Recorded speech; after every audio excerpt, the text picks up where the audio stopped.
എല്ലാവർക്കും നമസ്കാരം. ഇന്ന് നാരായണീയം 42-ാം ദശകത്തിലെ 10-ാമത്തെ ശ്ലോകത്തെക്കുറിച്ച് ചിന്തിക്കാം. ഹരേ നാരായണ.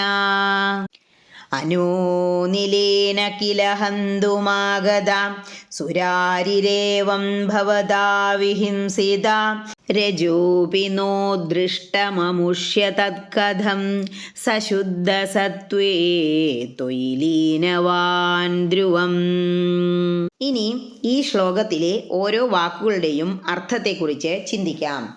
അനോനിലീന വണ്ടിയിൽ മറഞ്ഞിരുന്ന്, ഹന്തും ആഗത കൊല്ലാൻ കരുതി വന്ന, സുരാരി അസുരനെ, ഏവം ഭവത ഇപ്രകാരം അങ്ങ്, വിഹിംസിത കില നിഗ്രഹിച്ചു കളഞ്ഞതാണത്രേ, രജ അപി നോ അമുഷ്യ ദൃഷ്ടം തത്കഥം എന്നാൽ ഇവൻ്റെ പൊടി പോലും കാണുന്നില്ലല്ലോ, ഇതെങ്ങനെ സംഭവിച്ചു? സ അവൻ, ശുദ്ധസത്വേ സത്വസ്വരൂപനായ, ത്വയി അങ്ങിൽ, ലീനവാൻ ധ്രുവം വിലയം പ്രാപിച്ചിരിക്കും തീർച്ച.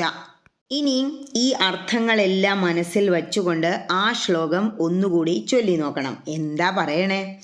ശകടത്തിൽ ഒളിഞ്ഞിരുന്നു കൊണ്ട് അങ്ങയെ നിഗ്രഹിക്കാനൊരുങ്ങിയ അസുരനെ അങ്ങ് സ്വയം നിഗ്രഹിച്ച് അവൻ്റെ രജോ ഗുണമെല്ലാം നശിപ്പിക്കുകയും അങ്ങയുടെ പവിത്രമായ സ്വത്വത്തിൽ അവൻ ലയിച്ചു ചേരുകയും ചെയ്തു എന്നതിൽ സംശയമില്ല. ഇപ്രകാരമല്ലെങ്കിൽ എങ്ങനെയാണ് അവൻ്റെ പൊടി പോലും അവിടെ കാണാതിരിക്കുക എന്ന് ചിന്തിക്കുകയാണ് ഭട്ടേരിപ്പാടും നമ്മളും. ഹരേ കൃഷ്ണ.